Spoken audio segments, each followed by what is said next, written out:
বিধানসভা তৃণমূল প্রার্থী নিতাই বৈশ্য। তিনি একজন প্রাথমিক বিদ্যালয়ের শিক্ষক। তিনি 1995 সাল থেকে বাম ছাত্র রাজনীতি শুরু করেন। প্রথমে তিনি পঞ্চায়েত সমিতির সদস্য হয়। সেই 5 বছরের মেয়াদের মধ্যেই তিনি কালিয়াগঞ্জ পঞ্চায়েত সমিতির সভাপতি হয়। পরে তিনি দল বদল করে তৃণমূল কংগ্রেসে যোগদান করেন। এরপর তিনি কালিয়াগঞ্জ ব্লক তৃণমূল সভাপতি হন। পাশাপাশি তিনি উত্তর দিনাজপুর জেলা পরিষদে পুত কর্মদক্ষ রয়েছেন।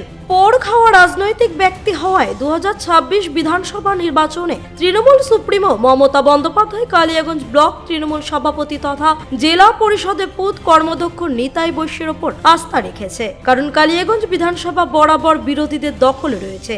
তাই এবারে নির্বাচনে যাতে কালিয়াগঞ্জ বিধানসভা তৃণমূলের বিধায়ক জয়যুক্ত হয় তার আশায় এখন তৃণমূল কংগ্রেসের প্রতিটি কর্মী থেকে শুরু করে তৃণমূল প্রার্থী নিতাই বৈশ্য। আমার নাম নিতাই বৈশ্য।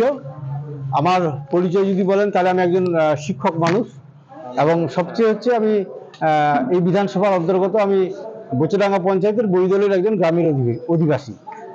আপনার রাজনৈতিক জীবন প্রথমে পঞ্চায়েত সমিতির সভাপতি, তারপর আমি রাজনৈতিকভাবে আমি প্রথমত হচ্ছে ছাত্র রাজনীতি করে এসেছি বালুঘাট কলেজে। তার পরবর্তীকালে আমি যখন চাকরি জীবনে ঢুকি তারপরে আমি পঞ্চায়েত সমিতির সদস্য হিসাবে এবং প্রথমবারই আমি কালিয়াগঞ্জ পঞ্চায়েত সমিতির সভাপতি হই এবং পরবর্তীকালে আমি উত্তর দিনাজপুর জেলা পরিষদের আমি আর বর্তমানে পূর্তের কর্মদক্ষ রয়েছি এবং কালিয়াগঞ্জ ব্লকের তৃণমূল কংগ্রেসের আমি একজন অন্যতম সৈনিক কর্মী হিসাবে বরাবরই মানুষের সাথে পাশে 24 ঘন্টা পরিষেবা দিই।